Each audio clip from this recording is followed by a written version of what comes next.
Hi, welcome to valuationpodcast.com, a podcast and video series about all things related to business and valuation. My name is Melissa Gragg, and I provide divorce mediation and valuation services in St. Louis, Missouri. Today, we are going to discuss passive appreciation in separate property in divorce and the external market forces with Dr. Ashok Abbott. He's an associate professor of finance at West Virginia University and founder of Business Valuation Incorporated, where he provides value by determining statistical significance, validating economic models, establishing causality, and providing rigorous empirical support. So major research. Well, and another thing that we have dealt with in the pandemic, or that we've seen more of, is kind of this unemployment issue. And so what is some of the difference between short-term unemployment and long-term unemployment? And like, where are we right now, really? Big difference. Big difference. And then how does it affect consumption? Because it is a lower level of earning and that, maybe covers some of your basic needs, but it doesn't leave a lot left over for extra items. Right. See, that is something which is kind of the classical economics had not thought about. Because remember, when Adam Smith was writing his stuff, or when John Keynes was looking at the markets, what did you have? You had essentially, if you're unemployed, you didn't have any money, you couldn't buy food, you couldn't buy shoes. What has changed, especially over the last 30 years or so, is that the impact of short-term unemployment is not very significant on the necessities. See, an unemployed person or someone who is out of a job looking for another job, see, the median time that you spend looking for a job once you have lost one, not during the pandemic, but earlier, up to 2018, was less than 6 months. In most cases, it was around 3 months. Okay. So a lot of individuals would not feel a very big need to change their consumption behavior in the short run. So if you're in between jobs, you say, okay, next month I'll have a job, or you're having interviews, it's unlikely that you will stop buying that can of milk. Now, you may cut down on your Starbucks coffee. Right. Instead of 3 a day, you might get 2 a day. Or instead of a latte, you might be getting a mocha, right? Right. So that kind of change, subtle change, small change occurs, but not a big, I'm not going to spend money on this. That happens only when there is long-term unemployment. And statistically, we make the distinction between 6 months is the time period, because that's typically when most individuals that we have in that working age population had kind of start running out of the reserves. So when long-term unemployment hits, then consumption behavior changes significantly. For example, in a particular area, like we have in West Virginia, in southern part of the state, coal mines have shut down. That's high sulfur coal, and with these current, as the market is evolving, they're looking at low pollution situations. So that coal has lost its market. And there is systemic unemployment that then enters the marketplace. So there, the consumption behaviors are very different than they are from the northern part of the state, which had never been dependent on mining. So the demographics change, and you have to know what you're dealing with. So you have to go in that area and look in that. And again, since the data are available right down to county level, you know how much employment is there. Has it been increasing? Is it steady? Is it declining?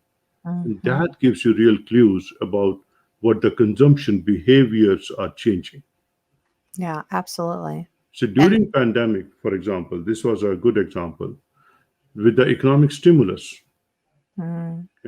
What happened was that in some cases, not in all cases, but in some cases, individuals that were on unemployment were with the supplement were getting about the same amount of money, or sometimes even slightly more money than they were when they were employed. Mm. So looking at that time period and saying, hey, the unemployment is not important, it doesn't impact consumption, you have to go back beyond that and see why it did not impact consumption. Mm-hmm. Because the disposable income did not change Mm-hmm.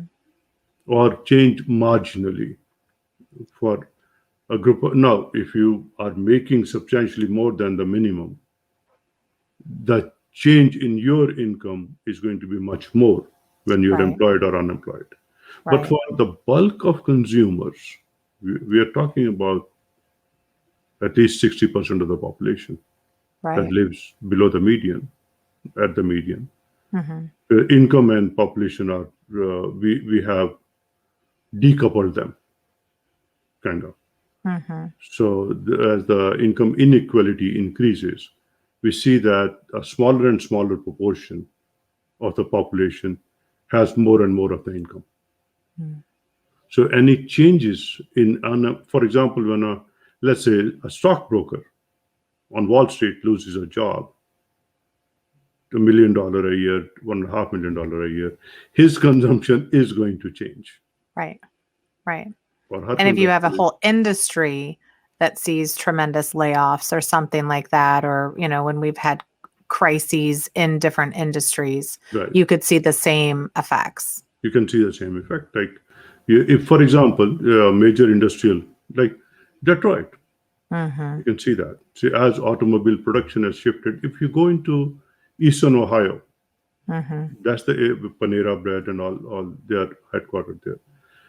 When you look at that area, as automobile production U.S. domestic automobile production has started shutting down, there are huge swaths. You're looking at 3-county, 4-county areas that have been decimated economically. Mm-hmm. So per capita consumption has come down very significantly. So businesses that need someone to have a high income, high disposable income, Mm-hmm. those businesses don't have a future in those areas anymore. Well, and I think another kind of nuance to that is like with the pandemic, I feel like people are moving from like urban locations Mm-hmm. further out because it's cheaper, you get more of a house or more of an apartment or anything. But as that population shifts, you're now you're going to go to gas stations and Walgreens and Mm-hmm. all of those near your new house that's 20 miles in a different location and working from home, all of those types of things Or in kind a of different shift your state. consumption. Or in a different state. Mm-hmm. See, Mm-hmm. New York is losing a lot of population right now. I'm And sure. especially with work from home becoming the new norm. Mm-hmm. So that ripples through the whole economy. Yeah. The office buildings, those leases are not going to get renewed to a large extent. Most of businesses have figured out. So this is a technological change that was coming, but may have come in another 50 years. Right. Right. Or a lot sooner than I expected. Lot sooner than everybody expected. Mm-hmm. With work from home, essentially,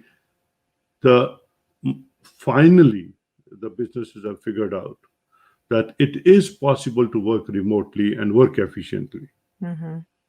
Because there, in fact, the productivity per person has improved during this time of work from home. Mm-hmm.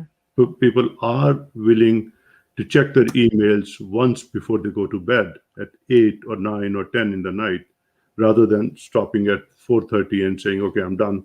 Now I will look at it tomorrow.